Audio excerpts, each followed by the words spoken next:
Exactamente. Vienen estrenando nuevo material. ¿Podrían hablarnos un poco de ¿no? En realidad aquí venimos estrenando unos cuantos discos porque nunca habíamos venido. Pero Warcry es muy conocido aquí en Ciudad Juárez. Sí. Bueno, sí, venimos presentando el último disco y por supuesto tocaremos temas lógicamente de discos anteriores, pero sí, básicamente estamos presentando el disco Diamond, que esperemos que os guste o que os haya gustado.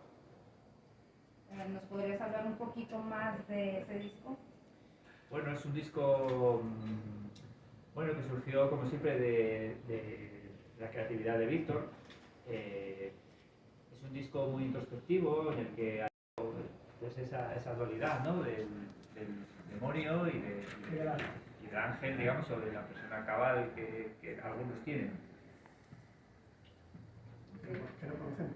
Yo no, en parte cabal. Pues no sé, alguien más. Como mencionaban ahorita ya 22 años en esto que es Warcry. Anteriormente pues cada quien ha tenido diferentes proyectos, en intermedio también hubo otros proyectos. ¿Cómo es poder llevar una carrera ya de más de 2 décadas con un proyecto? Porque existen muchas bandas que inician, duran 2, 3 años, no funcionan o funcionan y se les cae el piso. ¿Cómo pueden mantenerse durante este tiempo? Acabas de hacer una apreciación muy clara y muy lógica, y es que casi siempre las bandas se forman, buscan hacer canciones, buscan tiempo para ensayar, para comprar instrumentos, para hacer todo, y cuando empiezan a grabar un disco o 2 discos empiezan las tiranteces, empiezan los egos, empieza el tema de quién es más que otro, y ahí es donde empieza a haber el problema. Lo bueno nuestro es que ya todos veníamos de tocar, con lo cual ya ese primer paso ya lo teníamos dado y era mucho más simple, realmente. O sea, al final es hablar entre nosotros, comportarnos como personas. Y quieras o no, lo de las giras muestra una cosa muy clara: o te llevas bien o no te llevas. O sea, si tienes un problema en gira, las giras son un poco más difíciles, más complicadas, porque hay que participar, hay que interactuar con otras personas, otros organizadores, otros países. Entonces, si no hay esa conexión, esa cohesión, se nota. Y nosotros, gracias a Dios, hasta el día de hoy, aquí estamos. ¿Cómo los ha recibido México en esta gira? Muy fríos. No, todo el norte, además. Santi, tú que eres muy... La verdad que pasamos un calor increíble hasta el día de hoy. Hasta ahora. Hasta ahora. Ya vimos las ciudades que nos quedan, que ya afloja un poquito, ya van a estar por los 25, 26 grados. Pero respecto al público, Monterrey, Torreón, Chihuahua, fue espectacular. Espectacular el comportamiento del público, con una pasión brutal, entregados. Nosotros pensamos que se nos iban a morir en la sala de concierto porque hacía un calor insoportable, pero no, impresionante. El recibimiento por parte de los seguidores de la banda, somos muy afortunados en ese sentido. Siempre nos trata con un cariño increíble, somos muy bien recibidos y los conciertos son súper participativos. Desde la primera sílaba que canta Víctor hasta la última de las más de 2 horas y media que estamos en el escenario, todo el público está cantando. Y luego pensamos que se nos mueren ellos.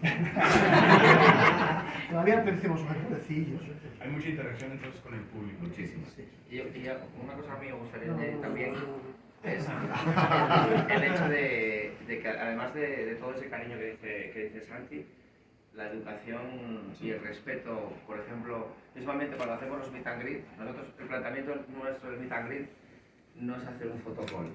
Es decir, no es que la gente pase y se haga una foto con nosotros, sino que un meet and greet tiene que ser precisamente una convivencia. Y es curioso porque nosotros no decimos nada, estamos allí en la sala y la gente se pone en una fila para esperar y se respeta mucho entre ellos. Y creo que es muy importante remarcar eso, porque es el respeto que tienen en un primer lugar hacia nosotros, hacia la banda, pero otro hacia otros fans y tal. Y creo que es algo que me llama mucho la atención y que lo comentamos entre nosotros, que si las cosas funcionaran así, el mundo sería bastante mejor.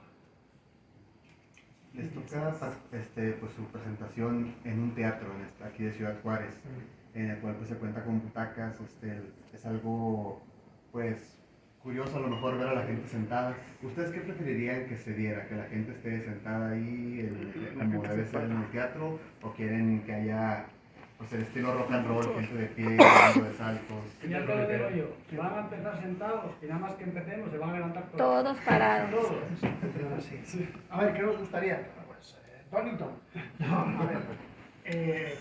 Nos resulta raro, el tema de las butacas. Pero da la casualidad de que los teatros son de los pocos sitios que están hechos para que se oigan las cosas. ¿Entiendes? Al no haber o no conocer salas de conciertos específicamente para conciertos, la segunda mejor opción es un teatro. El teatro está hecho para que se pueda oír todo y se disfrute de la música. ¿Qué pasa? Que normalmente se hace para teatro y horas en las que hay que estar sentado. Se llama una sinfónica, por ejemplo, que es sentado. Pero a mí me gusta que la gente salte y cante. Y la experiencia que tenemos es lo que dice Roberto, que están sentados, salimos y ya se acabó el sábado. Se levanta uno y... Todos salimos. ¿Cuál es la historia de su nombre? ¿Cuál es el origen? ¿Qué hay detrás de ese nombre tan fuerte que trae tan es muy simple. Yo porque hace un montón que no saca el disco, bueno, era muy fan de Marvel, ¿no? Y había una canción que decía Screaming My World. Y digo, qué bonito suena esto.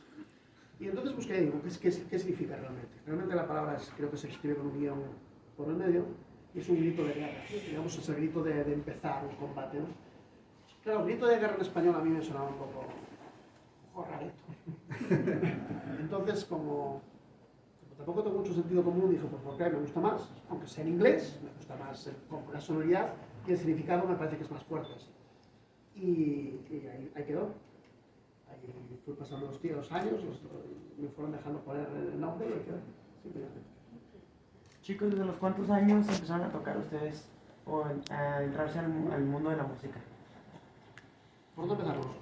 Yo empecé en el 97, tengo 52 ahora, pero cumplió. ¡Oh, felicidades! Pues, ¡Levántate, hombre! Yo salí en el 97. ¿Cómo lo sabes? Hago 30 años. Cuando me quiero dar cuenta, hago 30 años ya. Así que, esas historias. ¿Ya lo felicitaron? ¿Ya le cantaron las mañanitas? Ya me dieron dulces y de todo. Falta la piñata. Está la piñata. Bueno, espera. No, adelante. Bueno, yo creo que todavía no he empezado a tocar la batería. Tengo que empezar a... ¿Esa es tu respuesta? Llevas 15 años, más de 15 años aquí. ¿Y no has aprendido todavía? Desde ayer, yo ya soy también un poco mayor. Comediante. Un poco mayor, ya empezamos. Yo soy jovencito, con permiso de santo. Yo, la música siempre ha estado en mi casa, en mi familia, siempre. Desde ópera hasta, yo qué sé, flamenco, de todo.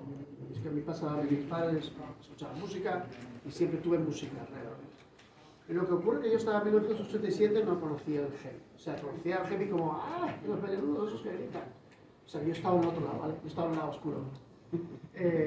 Entonces, a partir de ahí, pues yo creo que fue empezar a escuchar heavy. A los 6 meses dije, quiero tocar algo. Hablé con unos amigos, me dijeron, tú vas a tocar el bajo. Porque era un trío, era batería líder, guitarra solista cantante y yo el bajo. Casualidades de la vida, como cambió el mundo, pero bueno. No me gustó, dije, yo quiero una guitarra. Con una guitarra, buscando gente que supiera tocar algo, porque no tenía, en el siglo II no había gente todavía, no había lo que hay hoy en día, no había internet, pero cuando puedes consultar tablaturas, pues hay más posibilidades. Yo tuve que ir a un amigo que le gustaba los Dire Straits y que me enseñara 4 posiciones para poder hacerlo. Y de ahí,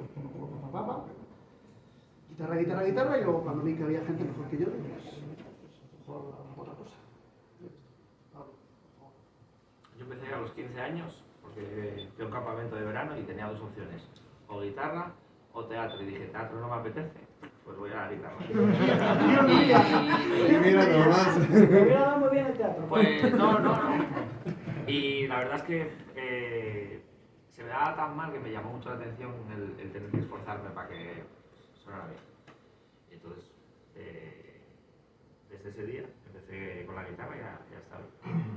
Tuve la suerte de descubrir eso con 15 años, no que me quería dedicar el resto de mi vida. Quedo yo, ¿no?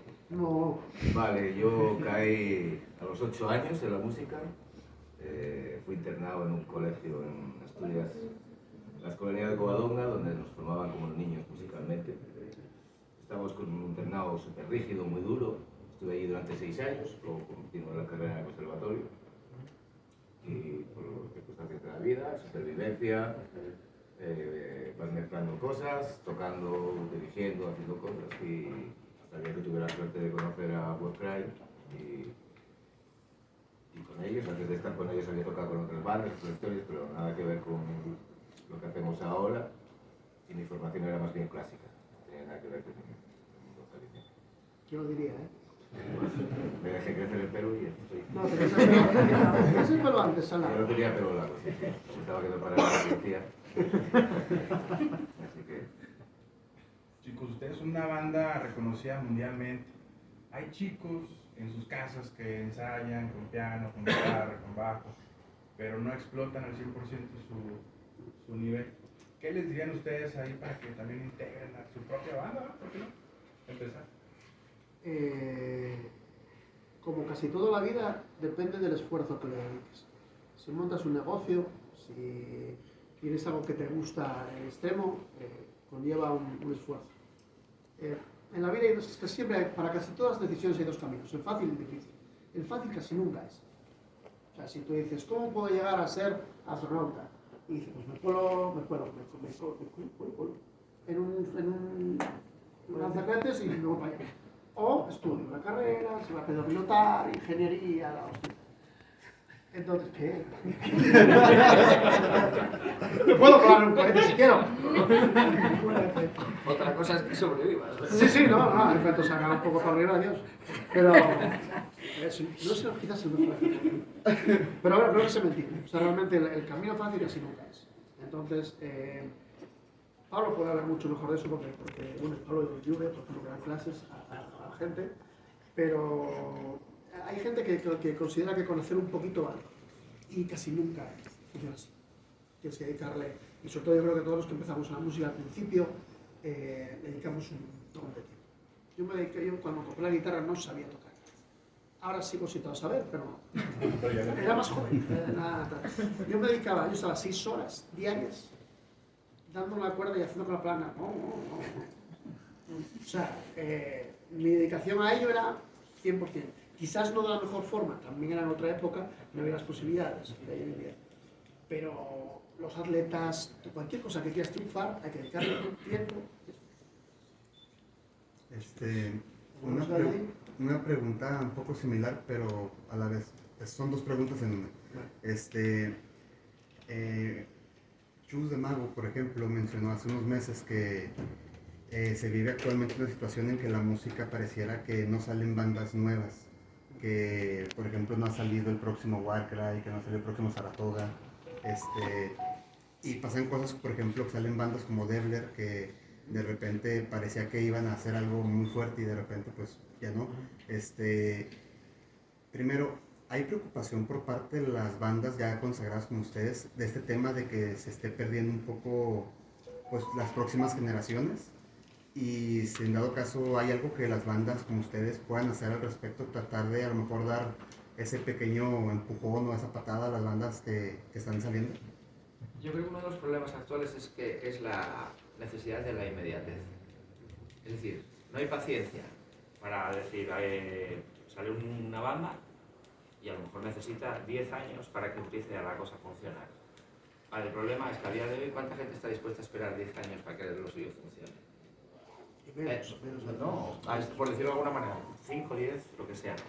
Entonces el problema se puede ver perfectamente, por ejemplo, voy a poner un ejemplo con el fútbol.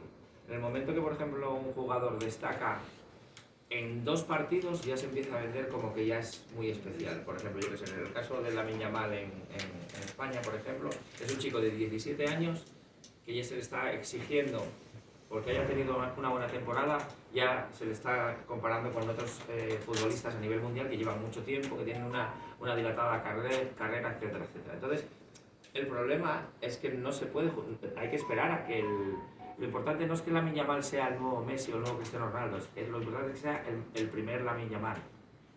Y con los grupos lo mismo, es decir, no hace falta que venga otro Saratoga, ni otro Warcry, ni otro Mago de Oz. Tiene que haber otro grupo que sean ellos mismos.